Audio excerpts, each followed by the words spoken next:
प्रतिपादित किए गए 7 तत्व मूलभूत प्रतिपादित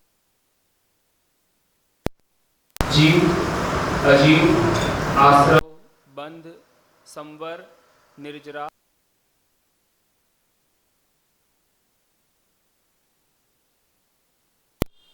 7 तत्व को ही मूलभूत रूप से क्यों कहा गया, या इनको ही प्रयोजनभूत रूप से क्यों कहा गया, या इनका श्रद्धान करना ही, इनके प्रयोजन का श्रद्धान करना ही सम्यक दर्शन क्यों कहा गया? क्योंकि इन 7 तत्वों का जो निरूपण है, इन 7 तत्वों का जो प्रतिपादन है, इसके अंदर संसार से लेकर संसार में भटकने की और संसार से लेकर मोक्ष तक जाने की, संसार से ही शुरू कर संसार में भटकने की और संसार से लेकर मोक्ष तक जाने की संपूर्ण यात्रा का विवरण आ जाता है।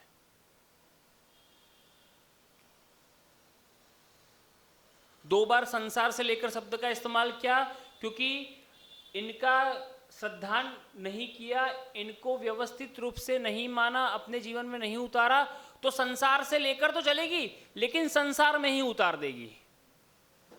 और अगर इनको समझकर व्यवस्थित रूप से इनका प्रतिपादन अपने दिमाग में बिठा लिया कि भगवान ने किस प्रकार से निरूपण किया है, किस अपेक्षा से किया है, तो संसार से तो लेकर चलेगी लेकिन मोक्ष की महल में बिठा देगी। और पूरा का पूरा कर्म सिद्धांत जो है इन 7 तत्वों के ऊपर ही टिका हुआ है। इन 7 तत्वों के ऊपर ही पूरा का पूरा कर्म सिद्धांत टिका हुआ है।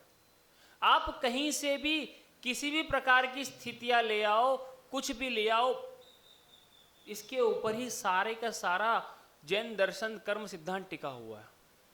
और आप आज तक अनंतानंत सिद्ध परमेष्टि हो गए हैं, अनंतानंत तीर्थंकर भगवान हो गए हैं, कितने ही अनंतानंत महापुरुष हो गए हैं, सबके जीवन की यात्रा देखोगे तो जीवन की यात्रा में आपको इन 7 तत्वों का ही प्रतिपादन मिलेगा।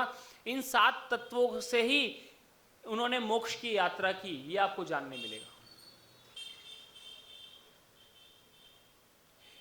इन 7 तत्वों के यथार्थ श्रद्धान यानी उनके अर्थ के श्रद्धान, अब प्रयोजनभूत शब्द इसलिए इस्तेमाल नहीं करा क्योंकि प्रयोजनभूत जो 7 तत्व थे वो भगवान के द्वारा कह दिए गए, जिसको सूत्र के रूप में कह दिया, जीव, अजीव, आश्रव, बंध, संवर, निर्जरा, मोक्ष, ये 7 तत्व कह दिए गए। इसके लिए प्रयोजनभूत शब्द का इस्तेमाल नहीं कर रहा मैं यहां पर। इन 7 तत्वों का यथार्थ श्रद्धान, यथार्थ यानी अर्थ सहित श्रद्धान, यथा अर्थ, यथार्थ का संधि विच्छेद करेंगे, यथा अर्थ, अर्थ सहित जिस प्रकार से कहा गया है वैसे ही श्रद्धान, तत्वार्थ श्रद्धानम, तब वो तत्व का यथार्थ श्रद्धान समझा जाएगा। यथा अर्थ, जैसा उसका अर्थ केवली भगवान ने या तीर्थंकर भगवानों ने अपनी दिव्य ध्वनि में दिया है, उस प्रकार से यथा, उसी प्रकार से, अन्य प्रकार से नहीं, उसी प्रकार से, अन्य प्रकार से नहीं। अब 7 तत्वों के बारे में सुना, अब इसके स्वरूप को थोड़ा थोड़ा जानने का प्रयास करते हैं। पहला तत्व जीव तत्व। हमें जानना होगा कि संसार के अंदर जो दृष्टि गोचर है और दृष्टि के अगोचर है, प्रत्येक के मूलभूत बंधारण, बेसिक स्ट्रक्चर के अंदर एक ही तत्व है। चाहे तिर्यंच हो, चाहे देव हो, चाहे मनुष्य हो, चाहे नारकी हो, जो 4 गतियां है उसके मूलभूत बंधारण में या बेसिक स्ट्रक्चर में एक ही वस्तु है जो है जीव। मूलभूत बंधारण जीव नहीं है तो चारों गतियां ही नहीं है। अगर जीव नहीं, और पंचम गति जो मोक्ष गति है उसके बंधारण में भी वहां पर भी जीव तो है, शुद्ध है। मैं शुद्ध अशुद्ध की बात यहां नहीं कर रहा, मैं जीव की बात कर रहा हूं। चाहे वो संसारी है, चाहे संसारातीत है, या मुक्त है, या सिद्ध है, चाहे वो संसारी है या संसारातीत है, उनके बेसिक स्ट्रक्चर में जीव है। और जीव के मूल बंधारण रूप क्या है? चेतना।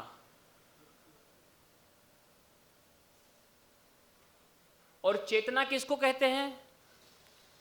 ज्ञान दर्शन युक्त है उसको चेतना कहते हैं।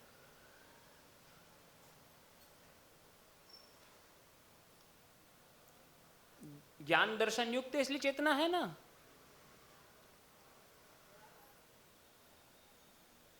और अगर जीव का इस पुद्गल के साथ में, अजीव के साथ में अगर संबंध ना हो तो बाकी के जो 5 नीचे के तत्व है ना,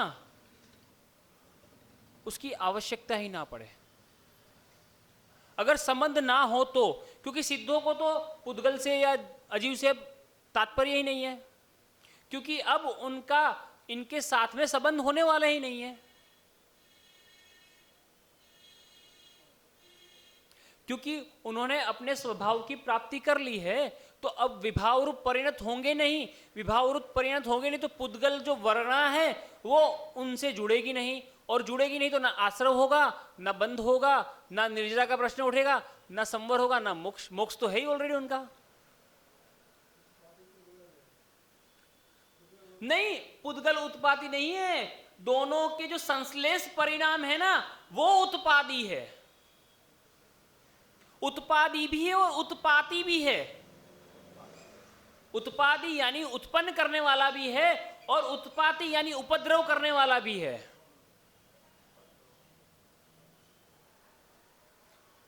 उत्पाद कहते हैं ना, उत्पाद व्यय द्रव्य, तो उत्पाद यानी उत्पादी, उत्पन्न करने वाला भी है, और उत्पाती यानी कि उपद्रव करने वाला भी है। बिल्कुल बिल्कुल। अब जीव द्रव्य की बात हो गई, जीव तत्व की बात हो गई। अब अजीव तत्व को लेते हैं, जिसके अंदर ज्ञान और चेतना, ज्ञान दर्शन चेतना ना पाई जाए, वो अजीव है। चाहे शुद्ध हो। अब आप कहोगे सिद्ध परमेष्टि शुद्ध है, बाकी के 4 द्रव्य शुद्ध है, और पुद्गल अणु रूप में शुद्ध है। पर जीव जो है, सिद्ध जो हो गए, उनके अंदर ज्ञान चेतना पाई जाती है, और इनके अंदर ज्ञान चेतना नहीं पाई जाती, ज्ञान दर्शन या चेतना नहीं पाई जाती। बाकी के जो 5 जो अजीव कहे, किस अपेक्षा से कहें, उनके अंदर ज्ञान दर्शन और चेतना नहीं पाई जाती, इस वजह से उनको अजीव कह दिया। परिस्पंदन तो रहेगा, परिणमन, परिस्पंदन नहीं, परिणमन तो रहेगा, लेकिन ज्ञान दर्शन और चेतना रूप परिस्पंदन नहीं है या परिणमन नहीं है। वो सिद्धों में या जीव में है। भैया ने एक शब्द इस्तेमाल किया था, करेक्शन थोड़ा सा करना चाहूंगा उस शब्दों को लेकर। उन्होंने कहा था कि चारित्र के साथ कुछ ऐसा जुड़ गया, वहां पर आश्रव के रूप में कहा था ना, तो वो चारित्र के साथ में ना लेकर मैं उसको कहूंगा कि बंधारण के साथ में, बेसिक स्ट्रक्चर के साथ में, वहां पर शब्द इस्तेमाल किया चारित्र के साथ कुछ जुड़ गया, जिसको आश्रव के रूप में लिया। बाहरी द्रव्य आकर चारित्र के साथ जुड़ गया, चारित्र के साथ नहीं, बेसिक स्ट्रक्चर में आकर कुछ जुड़ गया। आत्मा में आकर पुद्गल का जुड़ा हुआ ना, बेसिक स्ट्रक्चर में आकर, क्योंकि चारित्र के साथ तो सेट करना थोड़ा सा कठिन है। बेसिक स्ट्रक्चर के साथ आकर कुछ जुड़ गया तो वो आश्रव रूप हो गया। क्यों जुड़ा? क्योंकि वहां पर विभाव रूप परिणत हुआ। जीव की विभाव रूप परिणति हुई, चाहे राग हो, चाहे द्वेष हो, चाहे माया हो, चाहे लोभ हो, चाहे क्रोध हो, चाहे काम हो, किसी भी प्रकार से विभाव रूप परिणति हुई भावों के अंदर, और पुद्गल की कुछ वर्गणाएं आकर आत्मा के साथ आ गई, पास आ गई, जीव के पास आ गई, तो भावाश्रव और द्रव्याश्रव दोनों ही निष्क्रिय थे, सक्रिय हो गए। पर निष्क्रिय किस अपेक्षा से कहा दोनों को? वहां पर ज्ञान दर्शन रूपी चेतना है और यहां पर चेतना नहीं है, वहां पर विभाव परिणमन हुआ और पुद्गल का मिला इस प्रकार से। और पुद्गल में भी जो शुद्ध अणु है वो आपकी आत्मा के साथ आके, जीव के साथ आके नहीं मिले, स्कंद रूप आके आपके साथ मिले, तो पुद्गल का भी विभाव परिणमन आपके आत्मा के विभाव परिणम के वजह से आकर आपसे मिला। विभाव परिणमन तो आके आपसे मिला, क्योंकि पुद्गल का जो स्कंद रूप है वो विभाव परिणमन ही मानेंगे ना उसको।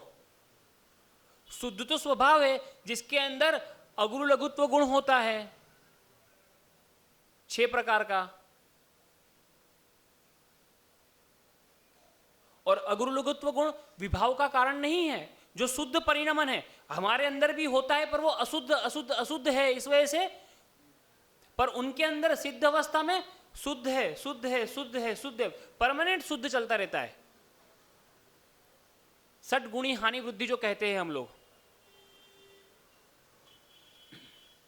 समझ रहे ना? तो वो भाव आश्रव और द्रव्य आश्रव, आश्रव 2 प्रकार का हो गया कि विभाव रूप परिणमन होने की वजह से जो भाव हुए आश्रव के कारण बने, तो भाव आश्रव, और उसकी वजह से कार्मण वर्गणाएं आई, ये द्रव्य आश्रव। अब वो कार्मण वर्गणाएं आई तो भावों की वजह से तो आई, और उन भावों की स्थिति की वजह से वो आपके जीव प्रदेश के साथ संश्लेष संबंध कर बैठी, संश्लेष संबंध कर बैठी। संश्लेष संबंध क्या होता है? ऐसा संबंध जो आपको लगे कि ये एक ही है पर एक ना हो, जैसे कि ये जीव और पुद्गल का संबंध, शरीर और आत्मा का संबंध, दूध और पानी का संबंध।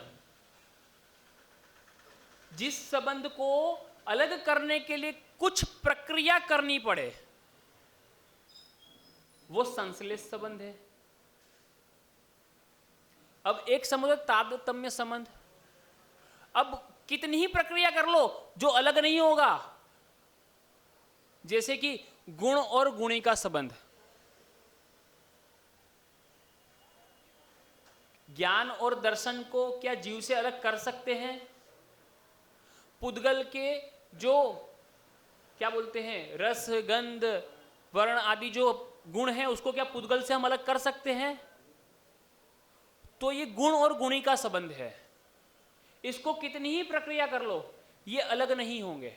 पर जीव और पुद्गल का जो संबंध है वो है तो अनादि से, लेकिन संश्लेष है, किन्हीं प्रकार से अलग हो जाएगा। एक होता है संयोगज संबंध, संयोग से, ये वस्त्र का जो संबंध है शरीर के साथ में ये संयोगज है। पुरुषार्थ तो इसके लिए भी करना पड़ता है पर संश्लेष संबंध से कम करना पड़ता है।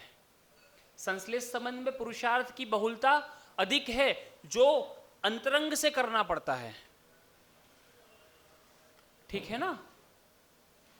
अब भावबंध यानी कि जो भावों के द्वारा आश्रव हुए थे और वो बंध गए, ये भाव बंद हो गया, और जो पुद्गल के परमाणु आके एक में हो गए, ये द्रव्य बंध हो गया।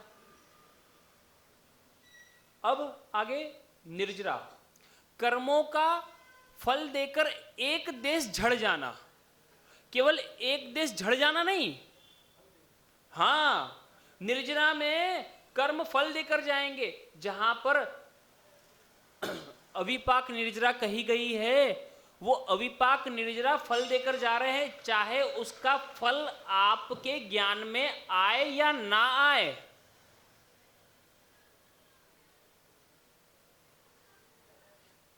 समझ रहे हैं ना बात को? कर्मों का फल देकर एक देश झड़ जाना। पर उससे पहले संवर की बात कर ले, क्योंकि निर्जरा की बात करेंगे और संवर नहीं करेंगे तो वो निर्जरा कार्यकारी नहीं होगी। तो संवर तो आत्मा के अब विभाव नहीं, भावों के द्वारा। वहां पर विभाव शब्द का प्रयोग नहीं किया, क्योंकि आश्रव और बंध तो विभाव के द्वारा होता है, पर जो संवर है वो भावों के द्वारा होता है। क्योंकि अगर विभाव की स्थिति चलती रही तो संवर नहीं होगा। तो जीव के जिन भावों के द्वारा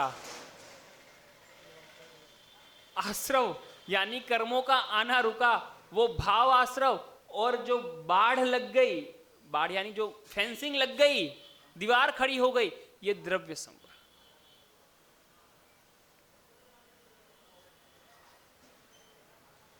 समझ रहे हैं ना बात को? अब निर्जरा की बात करते हैं। तो जीव के निर्जरा के एक तो सविपाक निर्जरा, अविपाक निर्जरा, अकाम निर्जरा, बहुत सारी प्रकार की कही गई है। तो जिन तपश्चरण आदि के माध्यम से या उसके समय पे उदय के आने के माध्यम से वो अपना फल देकर झड़ गया, वो निर्जरा है।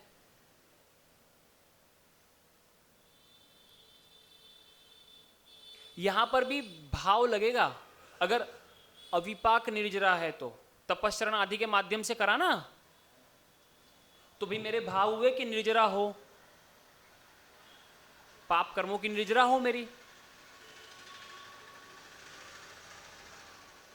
और निर्जरा के बाद में, संवर सहित निर्जरा के बाद में, या केवल निर्जरा के बाद में नहीं कहूंगा, अगर तत्व देखे जाए 7 तत्व, अगर क्रमांक से कहूं तो आखिरी क्रमांक मोक्ष है, पर संवर सहित निर्जरा के बाद में मोक्ष, यानी कि कर्मों का सर्वदेश निर्जरित हो जाना। सर्वदेश संपूर्ण रूप से निर्जरित हो जाना मोक्ष है। अब मोक्ष को भी भाव मोक्ष और द्रव्य मोक्ष, जो केवली अवस्था है वो भाव मोक्ष, और सिद्ध अवस्था है वो द्रव्य मोक्ष। तो इन 7 तत्वों का प्रतिपादन जो किया गया, वो 7 तत्वों को आप किन्हीं भी महापुरुष के जीवन में घटा लीजिए, उसी प्रकार से घटेंगे। और 7 के जीवन, 7 का जो प्रतिपादन है, 7 का जो घटना है, वो सारे महापुरुषों के जीवन में एक समान ही घटित होगा।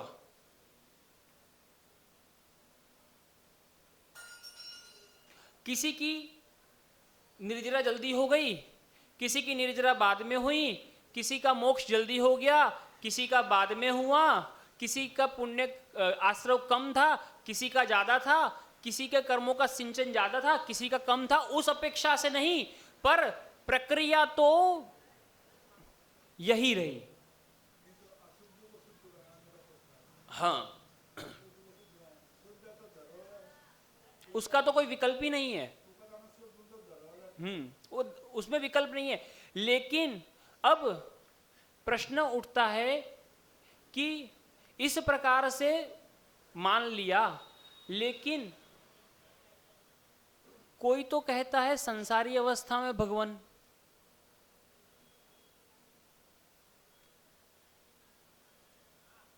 तो क्या ठीक है? क्या भगवान कहना ठीक है, पर भगवान मान लेना ठीक नहीं है। आप दाल रोटी भात सब्जी खाने वाले को भगवान कह सकते हो, पर भगवान ये सब नहीं खाता। भगवान ये सब नहीं खाता। तो संसारी को किन्हीं अपेक्षा से मुक्त कह दिया, वो तो ठीक है, पर संसारी को सर्वत्र मुक्त मान लेना, ये इसलिए कह रहा हूं क्योंकि तत्वों का जो श्रद्धान है या जो स्वरूप है वो बदल बदल के, उलट पुलट करके जो प्रस्तुत, तोड़ मरोड़ के प्रस्तुत किया जाता है या किया श्रद्धान किया जाता है ना, वो सम्यक श्रद्धान नहीं है। इसीलिए कहा कि यथार्थ श्रद्धान, यथा अर्थ, जैसा अर्थ कहा केवली भगवानों ने अपनी वाणी के अंदर, उसी प्रकार से यथार्थ श्रद्धानम सम्यक दर्शनम, तत्वार्थ का, तत्वों का यथार्थ श्रद्धान, यथा अर्थ श्रद्धान, उसमें आपका या मेरा कुछ भी ऐड किया हुआ या सब्सट्रैक्ट किया हुआ मान्य नहीं है, वो हमारे लिए भटकने की गलियां ही बनाएगा। और भटकने की गलियों में हम अनादि से भटकते आए हैं, और शायद हमें अगर मार्ग मिल गया होगा और इन गलियों के अंदर चले गए तो फिर भटक जाएंगे, क्योंकि मैंने पहले कहा कि जो संसार से संसार में ही ले जाएगा, और अगर संसार से मोक्ष में जाना है तो इन तत्वों का यथा रूप यथा अर्थ श्रद्धान करना ही पड़ेगा, और वही सम्यक दर्शन कहलाएगा। ठीक है ना? तो 7 तत्वों का निरूपण आज हमने आचार्य उमा स्वामी महाराज ने जैसे कहा वैसे किया। अब आगे के सूत्र कल देखेंगे।